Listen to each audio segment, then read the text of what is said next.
What if I told you that the hitbox of the certain heroes in Deadlock way more bizarre than you ever imagined? What would you say? Look at the size of this hitbox. Can you guess which hero this hitbox belongs to?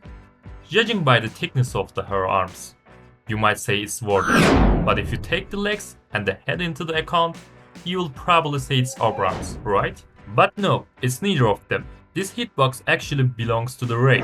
Today, I'm going to break down the hitbox of all the heroes, NPCs and objects in Deadlock, from Wraith's ridiculously misaligned hitbox to Kelvin's incredibly tiny one. I'm sure you'll be surprised as I was when you see the hitboxes of the towers. Let's start. If we compare the hitboxes of Kelvin and Wraith, we see that the Wraith's arms are obviously larger than her model. This makes it much easier to hit Wraith. On the other hand, Kelvin's large size greatly affects his hitbox. Additionally, although there is no hitbox on the weapons, the hitbox of the rest of body is quite large. Let's look at the hitboxes way more closer. As you can see, Kelvin's hitbox covers most of his body, but he still has a noticeably large hitbox due to his size. Also, his backpack increases his hitbox a lot. I can say that if you aim at his backpack, it might be easier to hit him. As I mentioned before, most of weapons do not have a hitbox. Next hero is Abrams. Another thing I want to mention is that the hitbox accuracy increases as you move away from the target. As you can see, if you zoom in on Abrams' head, you can easily hit the red area. Another important thing in here is crosshair choice. Crosshair is crucial because it affects hitbox interaction. Even if bullets are inside of the crosshair, recoil can cause them to miss. That's why selecting the right crosshair is important. It helps align with the weapon's recoil and improves accuracy. I will add 5 websites to the description where you can easily choose your crosshair. You can easily create the crosshairs on the screen or your own custom crosshair.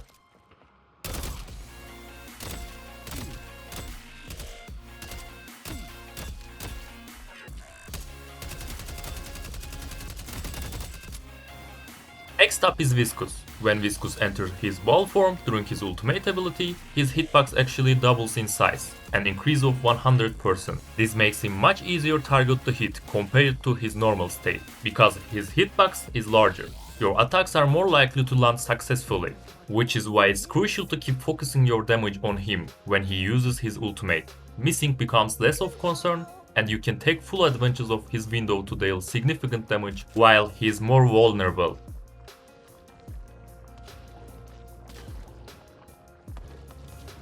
On the other hand, when he is in a normal state, its hitbox covers his body, except his weapon.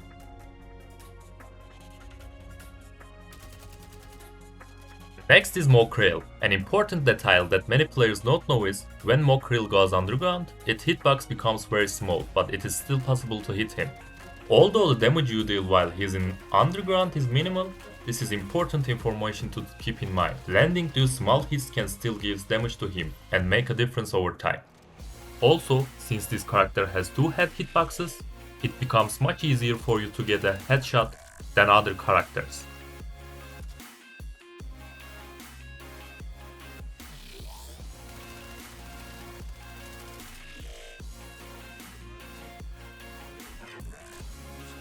When we test how much damage body parts do, we see that the other parts except the head do the same amount of damage. This works twice as much for the head.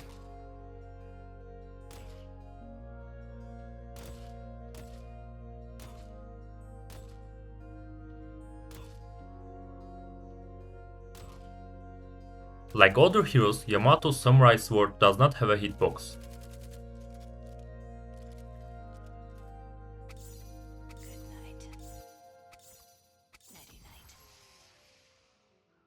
And there is no change in its hitbox when it changed to its ultimate form. In this section, I tried to show that Wraith's hitbox is larger than its model by placing some heroes side by side.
Wow.